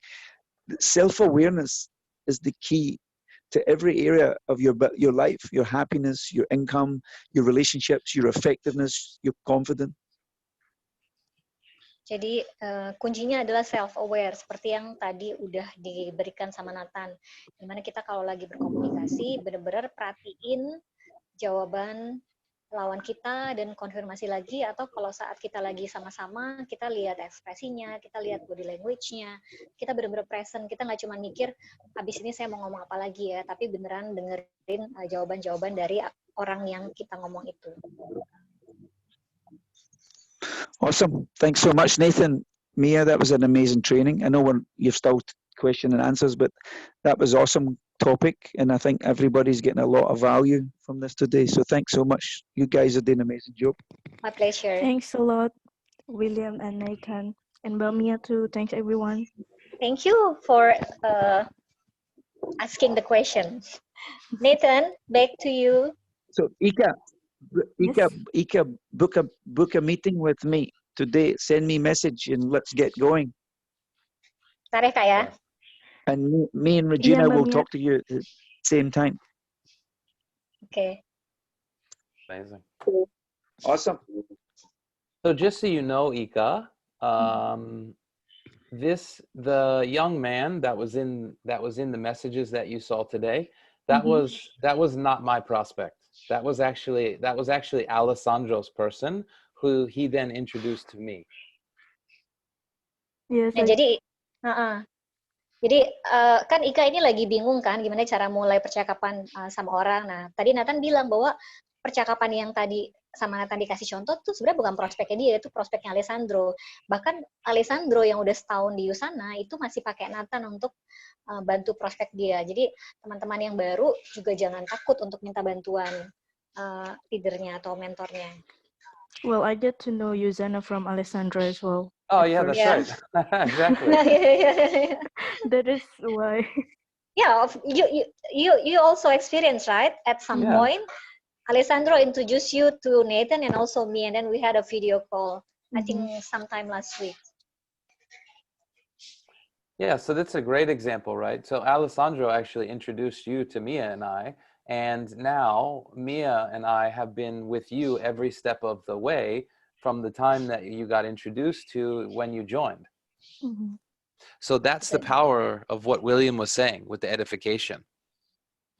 Nah, jadi Ika ini juga adalah prospek Alessandro dan akhirnya dikenalin ke saya dan Nathan.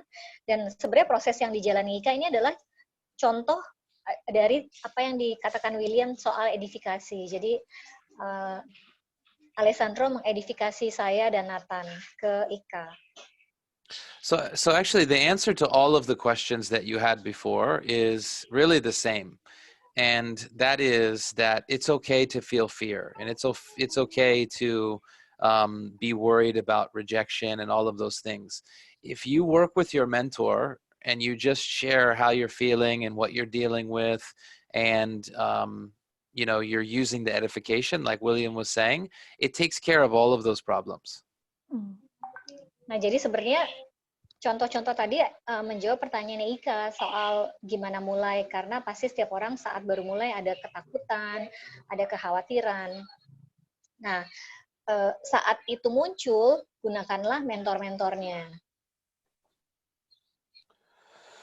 Okay, any other questions before we close up? Maybe one more person? Oke, mungkin satu pertanyaan lagi.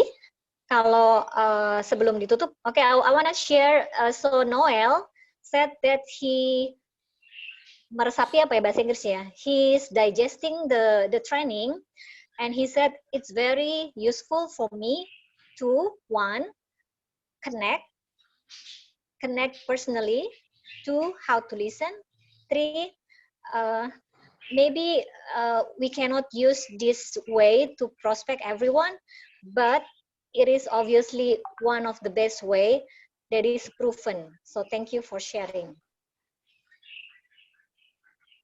Comes from Noel. You're welcome. Oke, ada yang masih mau bertanya? Sudah jam 11, ini udah jam 12 malam di Nathan, mungkin kita sudahi aja. I think it's midnight in your end, so I think we should just end this. Yeah. Okay.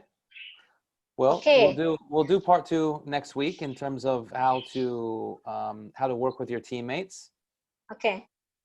So tadi ini kan kita ngomongin touch, move, inspire dengan prospek. Nah, minggu depan kita akan bicara touch, move, inspire dengan tim.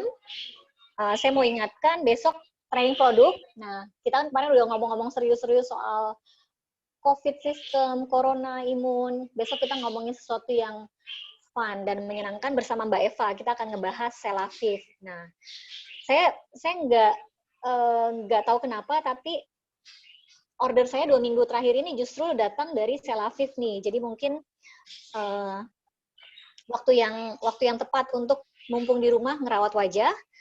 Terus juga Sel Aviv ini terbuka untuk umum. Jadi teman-teman bisa kalau mau undang temannya yang mau tahu tentang skincare, boleh datang ke sini, besok Mbak Eva Rusli yang akan membawakan.